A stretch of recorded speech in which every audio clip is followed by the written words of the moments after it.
Listen, I gotta tell you, I have a dark side. It's this really impulsive part of me I try to hide, and I am not at all successful. You've heard of that expression, there are some things that are better left unsaid. I say them all. Gets me into a lot of trouble. And this dark side played itself out really well in the course of my marriage and divorce, and after the divorce as well. Problem was, my husband and I never agreed on most things. You know, at first it wasn't anything important. It was like, you know, what I have to dinner or what movie do you want to see. Like, for example, our house. Our house had beige walls, a beige rug, and beige furniture because my husband couldn't agree on any of the colors or patterns that I had chosen. We even sort of had a beige dog with a beagle. It was very strange. Anyhow, it was in the middle of our 22-year marriage when we went to Japan that I learned to outfox him. He was working at the U.S. Embassy in Tokyo, and I had gotten a job dubbing monster movies from Japanese into English for export. Hey, it was a good job. I made a lot of money. It was great. And this was back in the 60s when women didn't have jobs that made any money at all, so I was doing really well. Thank you. Anyhow, so we go to Japan, and I got this job, and I got this money. And down the hill from the embassy apartments where we lived, there was this little shop.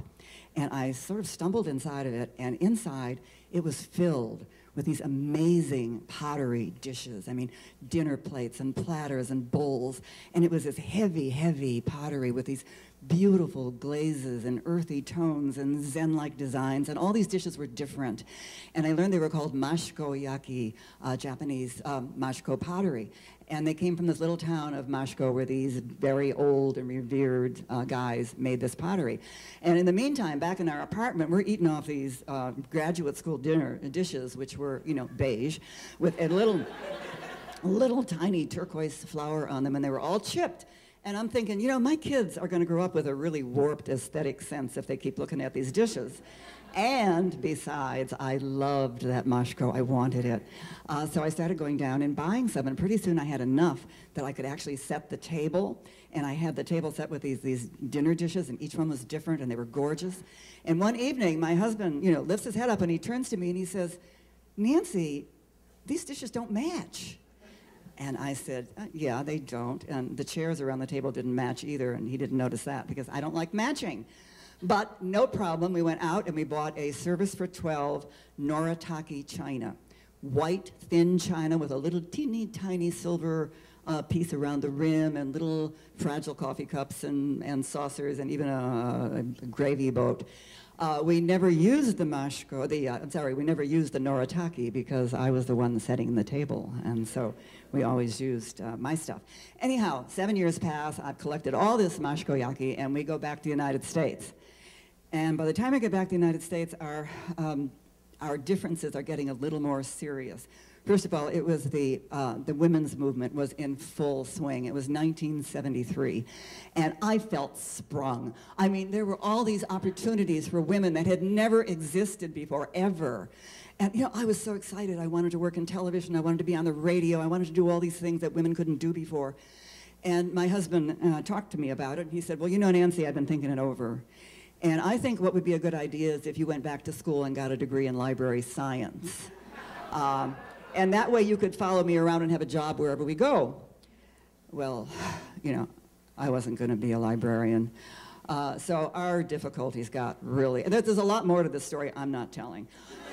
So, just let it be said that I blamed him and he blamed the women's movement, and we were both right. So we got a divorce, and in the course of getting the divorce, we had to split up our effects. And what do you know? He says to me he wants half of the mashiko. I said, what do you mean? That's my mashiko. I bought it. You don't even like this stuff. You want matching. I gave you the Noritake. And he said, well, no. You know, in a divorce, it's 50-50. I want half the mashiko. And, you know, he complained, and I felt guilty. I was the leaver. He was the leavee. And so I picked out, I had to give him something nice. I wasn't going to give him a lot, but something nice. So I picked out these 6 beautiful, large dinner plates. And then I gave him some bowls and a couple of platters and stuff like that. And that was his goodbye. So years pass, and eventually we got to be, you know, friendly in a distant kind of way. You know, we would have parties like for the kids' birthdays and, you know, Thanksgiving at my house and Passover or something at his house. And he had a long-term girlfriend, and he seemed pretty well off, you know, and I had my life back, and I felt pretty good. So it was fine.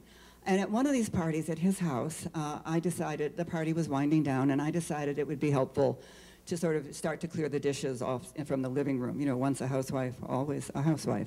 So I took the dishes, and I go in the kitchen, and I wash them, and I'm getting ready to put them away, and I open up the kitchen cabinet, and there, at eye level, are 6 beautiful, large Mashko dinner plates.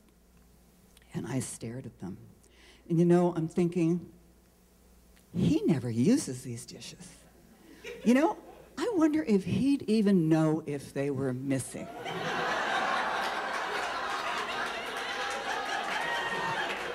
Well, before I knew what I was doing, I swear to God, I picked those dishes up, I put them in a brown paper bag, I grabbed the brown paper bag, I wrapped my arms around it, I slipped out the kitchen door, went to my car, opened the trunk, put the dishes in, closed the trunk, and went back in the house.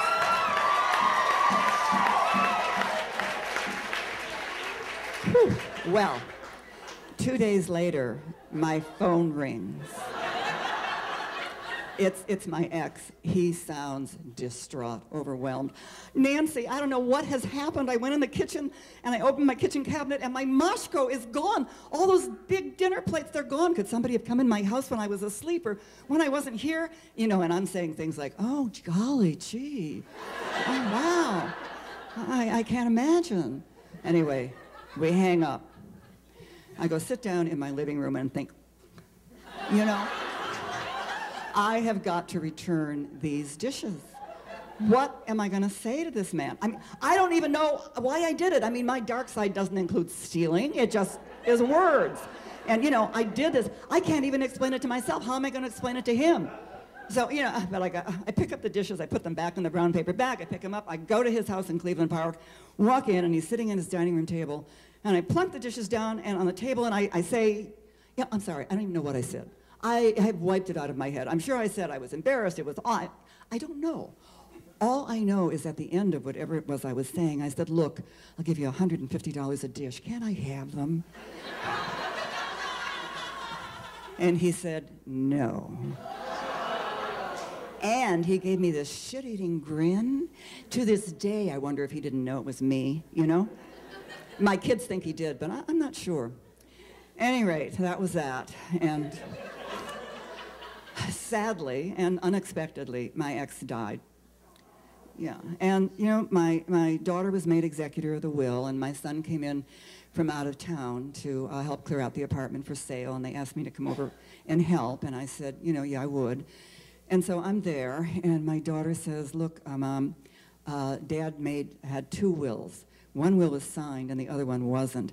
In the signed will, he left his girlfriend a certain amount of money, and that's all. But in the unsigned will, he left her a larger amount of money, and he left her the Mashko. My Mashko? He did. I shut my mouth. I say nothing. I swear to God. I didn't say anything. I just stood there. I'm sure I must have looked funny, but I didn't say anything. And so then my kids go into the bedroom for a little tete-a-tete, and a few minutes later they come out, and my son says, well, Mom, you know, we've been thinking it over. We want to honor our dad's will and let the girlfriend have the larger amount of money.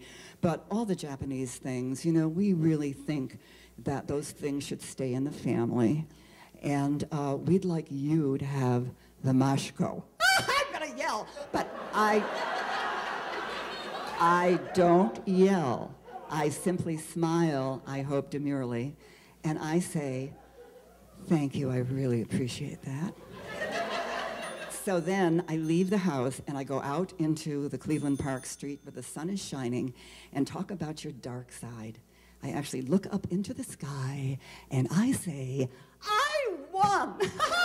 And to this day, when I sit down, when I set the table with that Mashko pottery, and I just take out a dish for my little solitary breakfast, you know, I try to feel like maybe I'm not a nice person, or maybe I should feel a little guilty, but I don't.